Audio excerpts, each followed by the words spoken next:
When you hear the words the Spanish Inquisition, what comes to mind?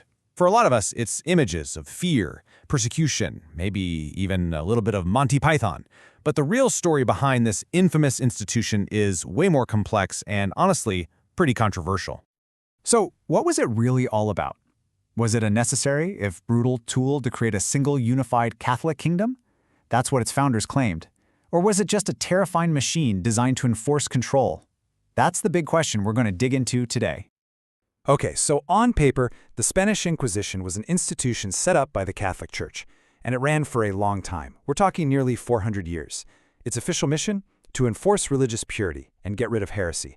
You know, any belief that went against the official church teachings. But to really get why it happened, we need to rewind a bit.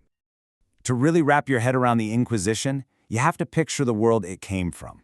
15th century Spain was this incredible mix of different cultures and religions. And its brand new rulers, well, they had a very specific vision for what the future should look like.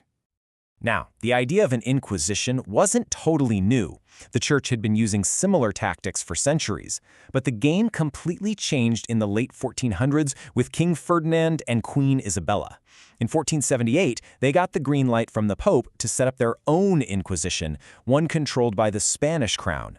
And this thing would last all the way into the 19th century. Just think about that for a second. And sitting at the very top of this powerful new pyramid was the Grand Inquisitor.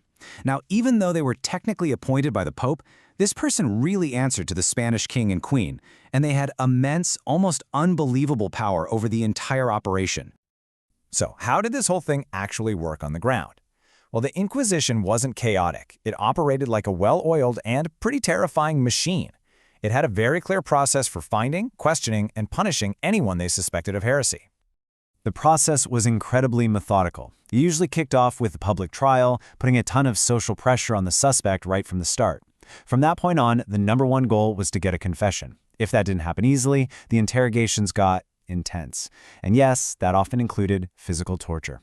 They even used psychological tactics, like doubting, where they'd grill someone on tiny details of their beliefs, just looking for any slip-up. And this really gets to the heart of their strategy. It was all about getting that confession, often through pure coercion. The choice that gave people was a brutal one. Confess to your sins, whether you actually committed them or not, or you're going to face something much, much worse. So this brings us to a really important question. Who is this machine actually built to go after? I mean, technically anyone could be accused of heresy, but the Inquisition definitely had its sights set on very specific groups in Spain. The primary targets were Jews and Muslims who refused to become Catholic. But a huge amount of their focus was on the conversos. These were people who had already converted, often because they were forced to, but were now suspected of secretly practicing their old faith. They basically had to live under this constant dark cloud of suspicion. And for these groups, there just weren't any easy options. The pressure was absolutely relentless. If you refused to adopt Christianity, you faced systematic persecution. That could mean losing all your property, being forced to convert anyway, or even getting kicked out of the only home you'd ever known.